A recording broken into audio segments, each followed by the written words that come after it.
Retour à question d'actualité sur les ondes de la Radio VM en compagnie de Jean-Philippe Trottier. Alors restons, si vous voulez bien, dans le domaine économique, non pas avec une nouvelle particulière, mais en prenant du recul, en contemplant, pour ainsi dire, notre monde de plus en plus complexe, abstrait et technologique. Cela sous l'éclairage d'un philosophe allemand, Oswald Spengler, né en 1880 et décédé en 1936, donc il y a longtemps de ça déjà. Son œuvre majeure, Le déclin de l'Occident, lui a valu une notoriété mondiale. Le point avec Philippe Labrec, chroniqueur sur plusieurs plateformes dans le magazine Les Affaires et auteur du livre Comprendre le conservatisme en 14 entretiens chez Libert. Bonjour Philippe Labrec. Bonjour. Votre réflexion, on peut la trouver sur le magazine des Affaires, non déjà, je pense? Le site web, oui, exactement. Le site web des Affaires. Tout à fait. Donc on va la dépioter maintenant, si vous voulez, en bonne compagnie. Avec plaisir. Quelle mouche vous pique? Pourquoi vous citez Oswald Spengler? Qu'est-ce qu'il vous dit? D'abord, qui est-il? Vous l'avez cerné, c'est un philosophe, historien allemand, la première moitié du 20e siècle en termes de travail, né à la fin du 19e, Oui. mort relativement jeune, mi-cinquantaine, Oui, c'est ça. qui a écrit donc sur les grands cycles historiques des grandes civilisations, ce qu'il appelle les grandes cultures. De l'Antiquité de l'Inde des Védas jusqu'à l'Occident aujourd'hui, le monde islamique, la Chine, l'Égypte antique, Ouais. ou même l'Égypte de l'âge de bronze. Oui. Et surtout, je vous dirais, son apport principal à l'étude de l'histoire, l'historiographie, ça serait l'aspect cyclique des grandes cultures. Donc, un début, un développement, une fin. Qui va à l'encontre de ce qu'on pourrait croire aujourd'hui comme étant une histoire linéaire. Donc, il y a eu un début et on fait encore partie de cette même histoire civilisationnelle. Donc, pour lui, pour Spengler, que vous dites très bien avec un accent allemand, hein, Spengler. Oui, moi je dis bien Spengler à la française, on peut dire. Mais tout ça pour dire que pour lui, une civilisation, une grande culture, premièrement, a une naissance et une mort. Et donc, l'Occident va, tôt ou tard, mourir comme les grandes civilisations passées, romaines, grecques, égyptiennes, babyloniennes. Pour lui, toutes ces choses-là ont une fin. Ce ne sont pas une continuité et... Il n'y a pas un fondu enchaîné d'une culture qui décline et qui renaît sous une autre forme? Non, tout à fait. D'ailleurs, il parle et spécifie que même si les contemporains peuvent penser qu'on est descendant des Romains et des Grecs, par exemple, pour lui, c'est une inspiration lointaine. La civilisation antique a pris fin, donc avec la chute de Rome. 476, oui. Ouais, et peu après, ce qu'on appelle l'Occident, qui est principalement inspiré du judéo-christianisme à ses yeux, et d'autres aspects inspirés de plus loin, je dirais, par l'Antiquité, mais par les Gréco-Romains, sont deux civilisations distinctes. Il n'y a pas de lien trop fort à faire. On n'est pas descendant des Romains, même s'il y a une certaine influence culturelle. Pour lui, c'est deux civilisations qui ont un début, une fin, encore une fois. Carrément, hein? Ouais. D'accord. Il parle, alors, son chef-d'œuvre, enfin son œuvre maîtresse, c'est Le déclin de l'Occident, qui est sorti. Il l'avait rédigé avant la Première Guerre mondiale, mais c'est sorti après la Première Guerre mondiale. C'était quelqu'un d'assez relativement inconnu et qui, pouf, soudain devient célèbre. Oui, tout à fait. Point de vue personnel, c'est quelqu'un qui avait peu de moyens au départ, qui était professeur de lycée, donc ce qu'on appelle le secondaire, plus ou moins, là, au Québec. Oui. Et il a hérité d'une fortune familiale, ce qui lui a permis par la suite de se concentrer sur ses dadas intellectuels, qui étaient en gros, comme j'ai dit, l'histoire et la philosophie de l'histoire. Oui. Et c'est là qu'il a eu le temps de rédiger Le déclin de l'Occident en 2 tomes. Vous l'avez lu? Oui, bien sûr. En allemand, j'espère. Ah non, en français. Écrit en gothique? Non, en français. Apparemment, la traduction en français, là, pour ceux que ça intéresse, a des défauts. Oui. Plusieurs défauts. Donc, si quelqu'un veut se remettre à la traduction, peut-être une traduction plus précise. Mais bon, oui, Spengler était connu principalement pour ceci. Il faut dire qu'il a joué un rôle, fait partie de ce qu'on appelait la révolution conservatrice en Allemagne dans la période d'entre-guerres. Qui s'est rebellé là, contre la modernité. Là, je fais les choses vite ici. Là. Oui. L'esprit de Weimar et tout ça. Là, oui, tout à fait. C'est pas quelqu'un qui tenait la démocratie dans son cœur, disons-le comme ça. Parfait.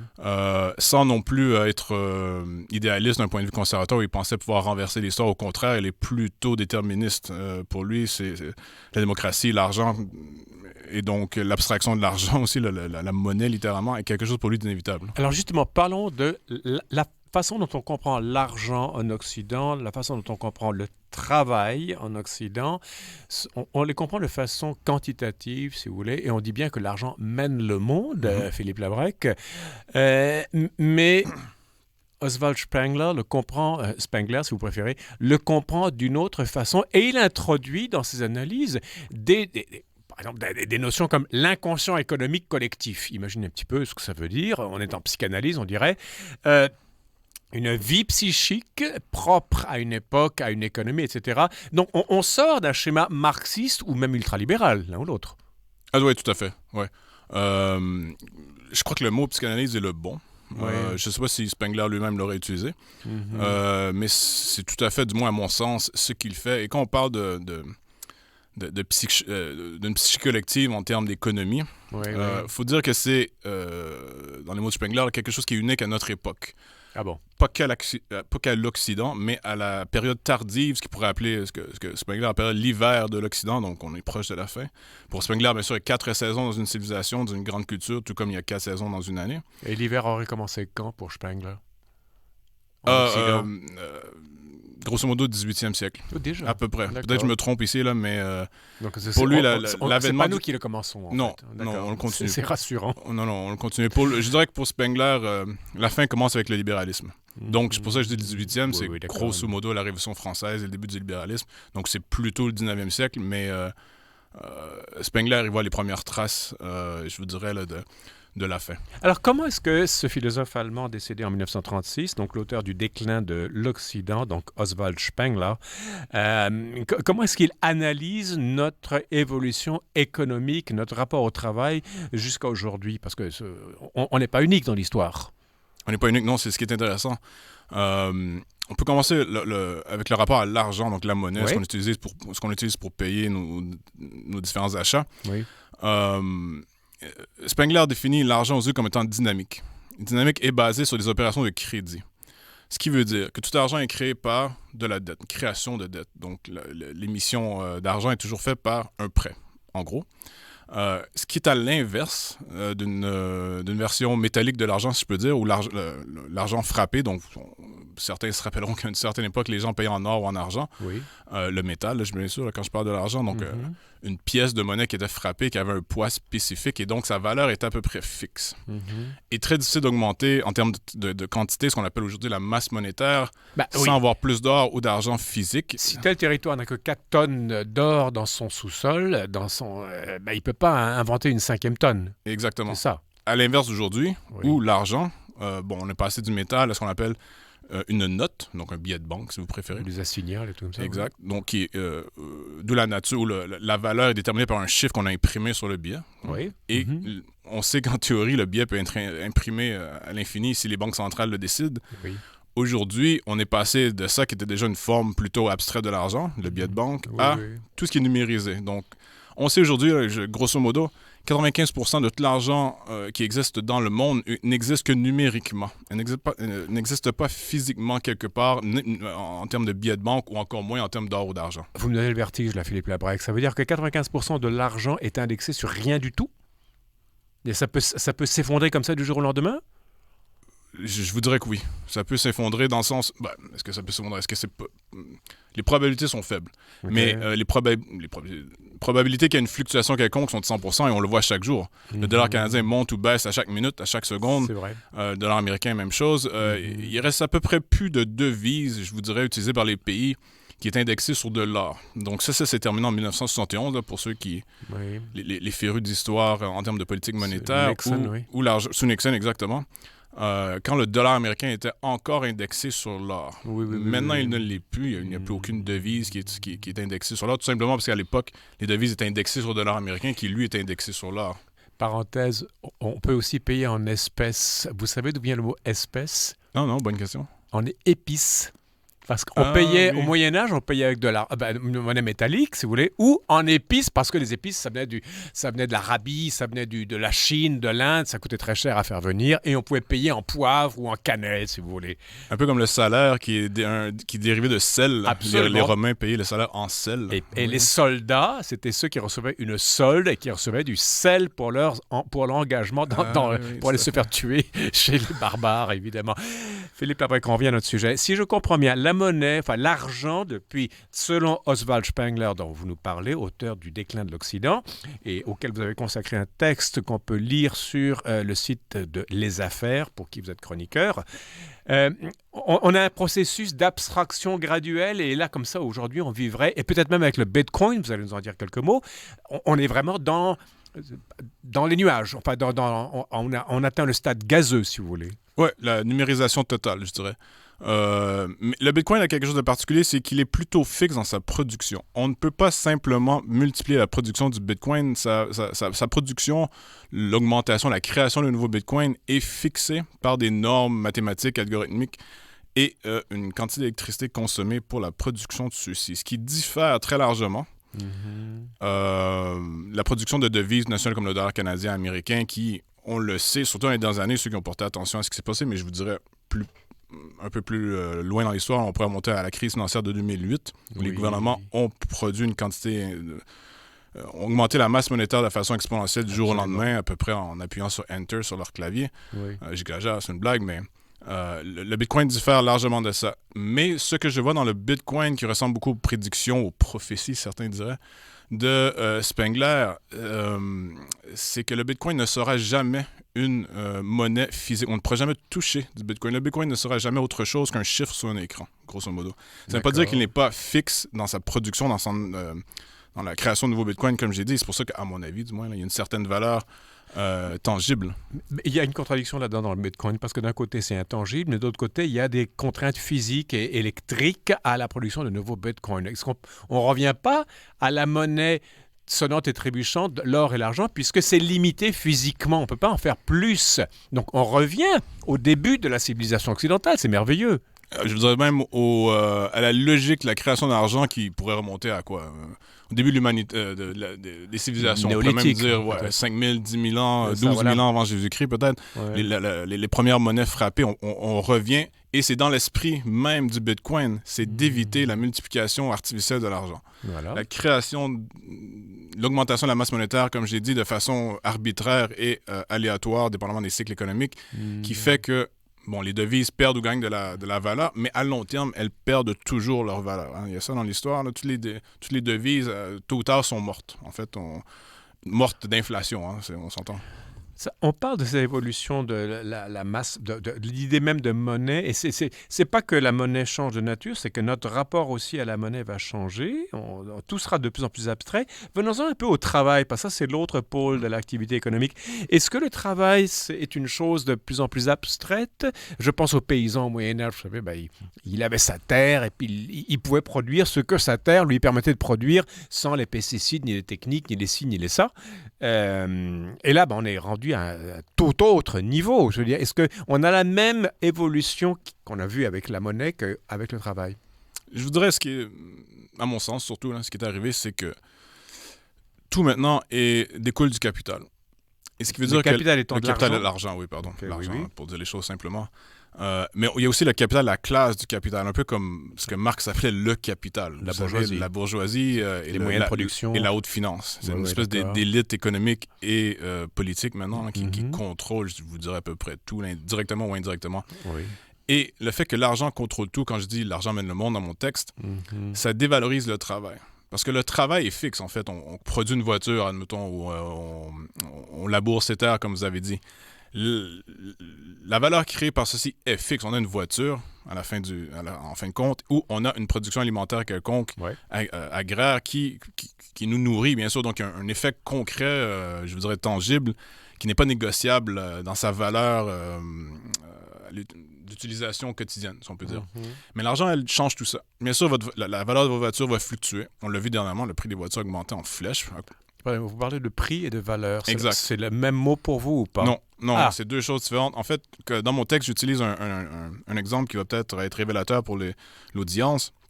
Je parle d'une demeure ancestrale, donc une maison, qui a un prix qui fluctue avec le marché, pour des raisons, des variables externes à la maison comme telle. Donc, encore une fois, fluctuation monétaire, les taux d'intérêt, le marché comme tel, la demande, l'offre. Et la valeur d'échange, quoi.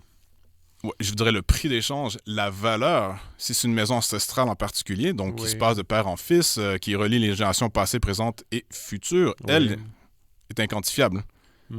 On pourrait dire éternelle, à la limite. C'est ce qu'on dirait la valeur sentimentale. C'est la valeur intrinsèque, si on peut dire, de la maison, de la demeure familiale. Mais en termes économiques, on ne peut pas parler de la valeur intrinsèque. C'est une idiotie. Exact. Mais à notre époque, ce l'est devenu, oui. À l'époque de ce que Spengler appellerait la ville-monde et la domination du capital et de l'argent, ce genre de valorisation, d'estimation d'un bien, inaudible. C'est quelque chose qu'on ne peut plus faire aujourd'hui. On ne peut même plus y penser, je voudrais le concevoir. C'est toute une question de prix. C'est pour ça que je distingue le prix et la valeur. Vous avez tout à fait raison dans mon texte et je crois que l'exemple est révélateur dans ce cas-ci. Ou sinon, vous parlez de la maison patrimoniale, mais un Van Gogh, un Picasso. Un Van Gogh, ça vaut le prix de la gouache, le pinceau, la toile et puis un peu le salaire du peintre. Comprenez-vous? Mais il y a une valeur au marché, ça vaut dans les millions et les millions et les centaines de millions de dollars. Là, c'est un autre exemple aussi, non?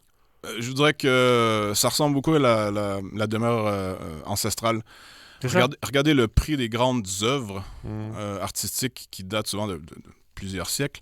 Il fluctue avec les politiques monétaires, les politiques fiscales, avec la quantité de capital que, j'ai envie de dire, la classe des riches possède. Absolument. On l'a vu dernièrement, au début de la pandémie, juste avant, quand les politiques monétaires assouplissantes ont été mises en place et que la masse monétaire a augmenté du jour au lendemain de façon exponentielle, le prix de ces œuvres ont aussi augmenté par plusieurs facteurs. Rapport à l'argent, rapport au travail, donc de plus en plus abstrait, rapport au bien produit, parce que je travaille pour quoi? Je travaille pour créer un bien. Oui.